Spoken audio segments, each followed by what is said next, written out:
I'm saying it as if we've never met. This is ridiculous. Do I know? Who are you? And what have you done with my brother Yusuf? Do you remember when you converted to Islam? I do. And kind of the day before, you had all these things and you saw all these things and you experienced all these things. Yes. And the day after, all those things were still there. Yes. Were they the same or different? No, completely different. Completely different. Yeah. It's extraordinary. Yes. You see things in a different way. You appreciate things in a different way.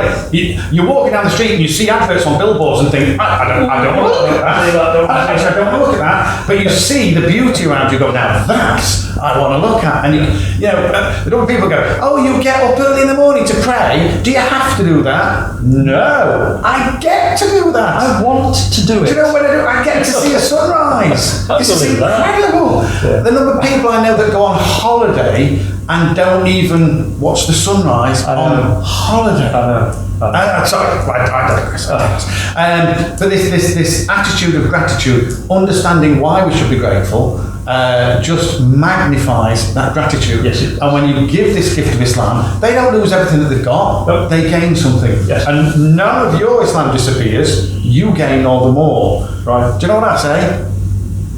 Allah's amazing. Allah's amazing. Allah's amazing. Alhamdulillah. With the affect ayah in the Quran is feeling, what you're feeling, what is the affect ayah in Quran Kareem. When you compare what The effect. Sorry, yes, absolutely, yes. Yeah. Okay. we have now might be 5 minutes before Adhan, and the other question for the famous, did you meet famous people for Da'wah? Not Okay. We've met, but it's just because of the role that we do. Okay, the other question, we want you to be a members in our charity Zanzabi. Being honoured. Yes, this is what the affect ayah when Yes. you compare or Yes. hadith. Yeah. Yes. Okay. Okay, so I remember when I first became Muslim, I was introduced to a gentleman who took me into a masjid and said, I'm going to teach you what you need to know. Alhamdulillah. And he said, I'm going to start by teaching you how to pray. And I said, good, thank you. And he said, we'll stay here for 2 days and I'll teach you how to pray. And I said, thank you. So we went and washed, we did ablution, we did wuzu and came into the prayer hall and he said, you need to point this way and you need to say, Allahu Akbar. And then you need to, he said, repeat these words. He said, say Alhamdulillahi Rabbil Alameen. And I said, no, I won't say that. No. He said, why not? Why won't you say this? I said, no, I will not say that. He said, but you've got to say this. This is part of your prayer. What's the problem? And I said, the problem is that I don't know what those words mean. This is a strange language to me. This is Arabic, and I don't speak Arabic. I don't know what these words mean, so please tell me. And he said, this is going to take more than 2 days.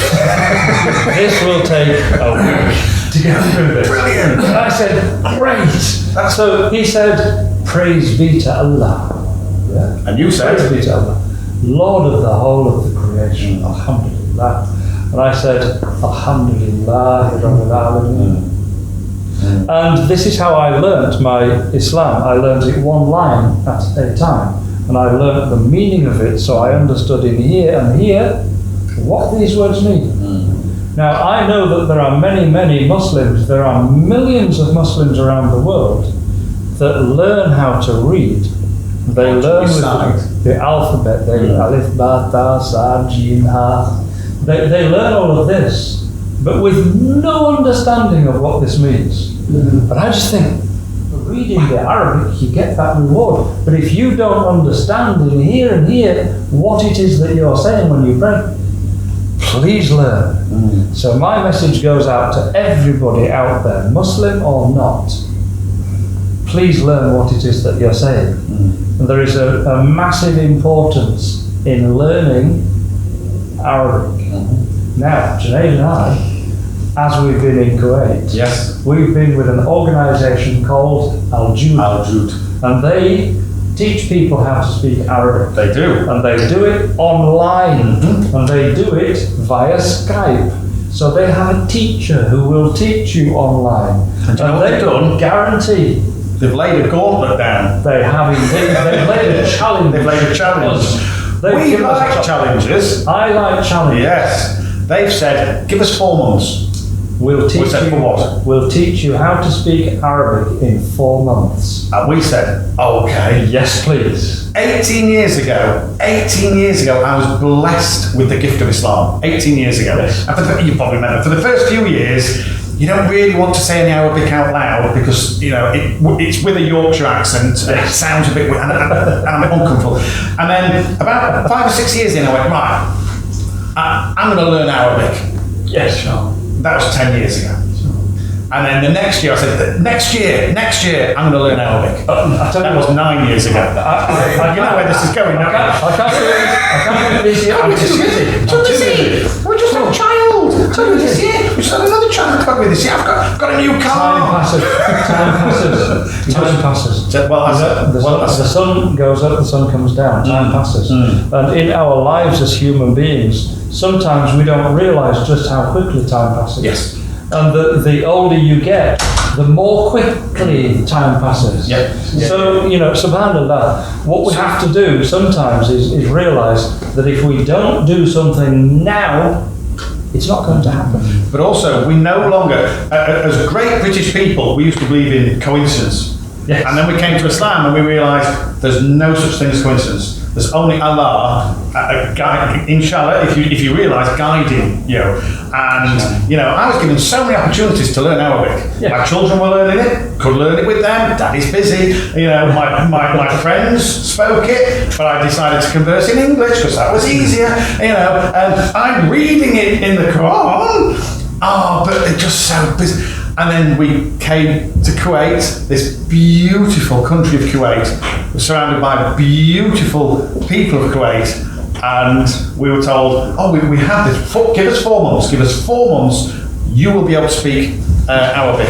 And when you go, no such thing as coincidence, 4 months, you see, we've got to go home. I thought, not a problem, we'll do it online. But I like being able to speak to somebody. We'll give you a tutor online. I know when you're ticking everything going, what's Anna? Amazing! So we find ourselves in a situation where we are now, we've gone to this lake, we're going to learn Arabic over the next 4 years. For that very reason. Yes. For that way, to understand the beauty of this the message. work that the people of Kuwait are doing in terms of giving dawah and giving opportunity to people It's to extraordinary. understand this beautiful religion. The work that they're doing is relentless. It's amazing work that they do, and just brilliant people focused on spreading this beautiful message. Alhamdulillah. Alhamdulillah. What is the feeling for you? Can I? Yes. Yeah, brilliant. Fantastic. It's interesting that you talk about after your conversion to Islam, after you received this gift of Islam. I remember one of the driving forces for me accepting Islam really sticks in my mind. I remember I was born and raised in a city called Sheffield in England in the 1970s, and just through circumstance, didn't mix with Muslims, didn't meet Muslims, so I didn't know anything about Islam.